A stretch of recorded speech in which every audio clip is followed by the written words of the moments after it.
Hello, this is Jack from Fluency.com.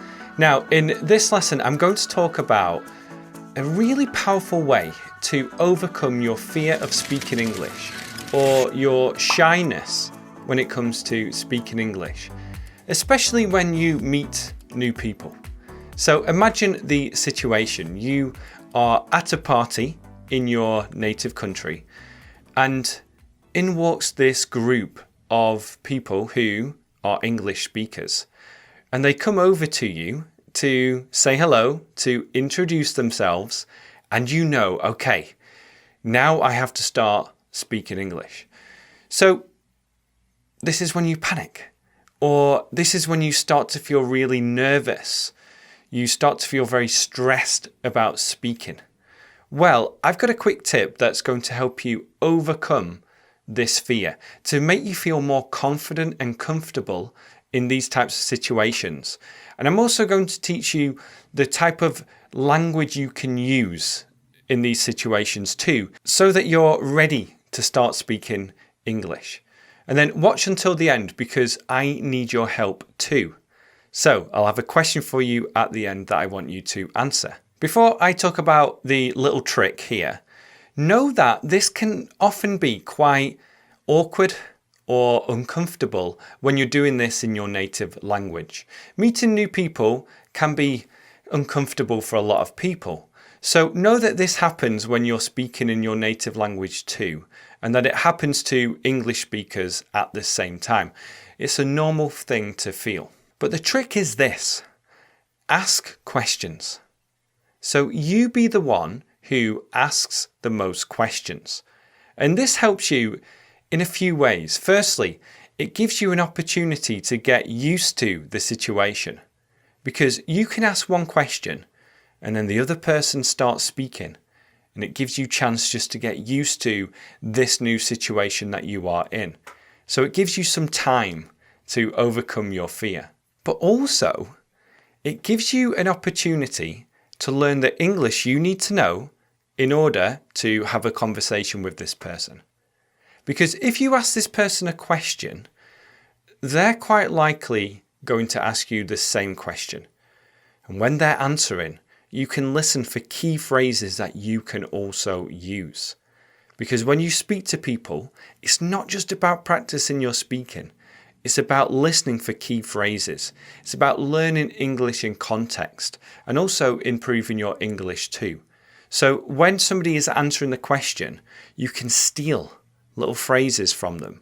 You can imitate the way they speak. You can take the phrases that they use and use them when you're speaking too. So with that in mind, I've got a few questions for you to have in your arsenal, to store up your sleeve, or without using an idiom, to store in your brain, so that you can use these questions and ask these questions when you find yourself in these situations. And finding yourself in these situations is quite common if you put yourself out there, if you are in an environment where there are other English speakers around. So things like when you go to parties, when you go to events, when you go to language exchanges, or even when you go to weddings. So learn these questions, commit them to memory, and go to my website to learn more about how you can store these sentences in your brain. The first one is this. So, how do you know Paul and Sarah? How do you know Paul and Sarah? This is when you're trying to find common ground. Because if you're at a party or an event, a wedding, or something similar, then somebody is hosting this. The host, the hostess, or the hosts. So you can say, how do you know Paul? How do you know Sarah? How do you know Paul and Sarah? So you're trying to find that common ground. And this is a question people ask all the time in these situations. People ask me this at parties and weddings. So when you're sat next to somebody at a wedding who you don't know, you can say, oh, how do you know the bride and groom? How do you know Paul and Sarah? And again, when you're listening to the answer, you can use some of those phrases to then answer for yourself. And it also gives you a bit of time to think about how you're going to answer too. Another common question to ask is about their job. And a very common way to do this is just to say, what do you do? What do you do? What do you do? When people ask me this, when I'm meeting them for the first time, I tell them that I'm an online teacher. And then usually there are a lot of follow-up questions here. Like, how do you teach? Do you teach for yourself or for a company? What is YouTube like? How do you find your students? So this is when you need to be a little bit flexible and think about some follow-up questions. But a common one is to ask, do you like it? Or do you find it enjoyable? So you can ask them if they like their job or if they find it enjoyable. But don't ask them about their salary. It's quite rude to ask people how much they are earning. Although I do find people want to know how much I'm earning when I talk about what I do. The next one is something you learned a long time ago, but the follow-up question is something you probably don't know. So you can ask people, where are you from? Where are you from? And in these types of situations, when you're talking to somebody who isn't from your country, they're going to tell you the country. So they'll say, I'm from the UK, I'm from England, I'm from Australia, I'm from America, etc. But you want to be more specific here. So you can ask, whereabouts in England? Or whereabouts in Ireland? So this is when you're getting more specific about the city or the region. And again, this happens to me all the time. Where are you from? The UK. Whereabouts? Near Manchester. So people ask me this all the time. And then it's time to use the present perfect. Because you can either say, oh, I've been there, or I've never been there. What's it like? So this is when you can start using the present perfect. And if you have been to the place that this person is from, then you can be more specific. You can say, oh, I was there in 2009. I used to teach there, or I went traveling there for a couple of weeks. So this whereabouts in Spain, whereabouts in the UK, whereabouts in England is a really good follow-up question. And then you can ask somebody, how often do you go back to the UK? How often do you go back to the UK? How often do you visit your home, where you are from? This is again a question that people ask me all the time. So it's a really good question to have. How often do you go back home? How often do you go back to the UK? People are going to answer, I go back every 6 months, or I go back about once a year. So people are going to say, I go back, and then use some type of time expression. Now, before I give you some more questions, you can also just give statements, make observations.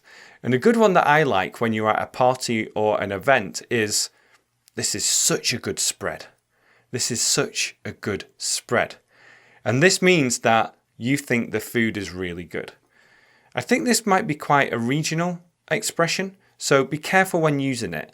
Instead, you might want to say, the food is fantastic, or the food is really good. Because when you're having a conversation with somebody, there are times when it goes a little bit silent, when no one speaks, and this is just a good way to continue the conversation. So you can say, the food is fantastic. And then that person is going to say, oh yeah, I love the chili. I love the macaroni and cheese. Or that broccoli and dip is really good. And then you can start talking about food from there. Another statement you can make is about the weather. People love talking about the weather. It happens all the time. So just saying things like, it was so cold this morning, or it's gone cold, hasn't it? Or I don't think this weather's going to last. Or do you know if it might rain later? So that's a question you can ask. Now, to learn lots of phrases to help you better talk about the weather, check out the videos that I've made on this subject. I'll leave them in the description. You can also just make statements about the party, like, this is a great party. This is a great wedding. Or if you're at a wedding, the ceremony was fantastic. Or if you're at the party, you can just say, I love this song, if it's playing. Just simple statements to keep that conversation going. I'm not sure why these next questions can be awkward, but asking people about their hobbies and interests isn't the easiest thing to do. I don't know why. It just sometimes seems quite strange to ask, what hobbies do you like? Or what do you do in your spare time? What do you do in your free time? And I know these are the types of questions you learn when you're learning English through a textbook, but it can just sound a little bit strange. Having said that, that doesn't mean you shouldn't ask them. And as an English second language learner, because English isn't your native language, you can get away with asking questions, sometimes in an awkward way. So don't worry about this too much. But I like to say things like, so what are you into? Or if you think that this person is into sports, you can say, so do you have a soccer team? Or do you play any sports around here? Those types of things. So people know that I'm from the UK, and when they find out I'm from the UK, they can ask me, they usually ask me about football or soccer. Like, do you have a team in England, or do you play soccer? So you can start thinking about where they're from or the information you already have, and then ask them something like that. Or you could just simply ask them, like, what are you into? So what are you into? So what do you do when you're not working? Ask something like that, because that can open up a new topic and you can find some good common ground there too. Now, speaking about a question that could be awkward, let's say that you really hit it off with this person, or you connect in a really good way. Now, I'm not talking about romantically, although I'll leave a question for you soon with that. But let's just say you want to be friends and you want to meet up. You can just say something like, hey, would you like to grab a coffee sometime? Would you like to grab a coffee sometime? It's just a way to say, let's meet up in a casual way, because we have this new friendship. We could be friends, maybe. Would you like to grab a coffee sometime? Or you could ask them, would you like to hang out sometime? Would you like to hang out sometime? And then you can get their number or their Facebook profile and then get in touch with them at a later date. Now, you can also ask these questions if you are interested in this person romantically too. So these questions still work, like, would you like to grab a coffee sometime? But you might want to invite them out to a date by saying, would you like to go out sometime? Would you like to go out sometime? Anyway, it's been a long time since I asked somebody out on a date, so I'm probably not the best person to ask here. And then finally, I've just got a really good question for you, which you can use in lots of different situations. So before we talked about your job, okay, and jobs, or asking about jobs, and then follow-up questions. And you can ask things like, how do you like working at the hospital? How do you like working for that company? But you can use this how do you like for almost anything. For example, how do you like going back home? How do you like playing for that soccer team? So it's a really good question for you to ask if you want to know more information about what someone has said. All right, so those are the questions you can ask. Those are the statements you can give as well, so that you have things to ask and say when you meet someone for the first time.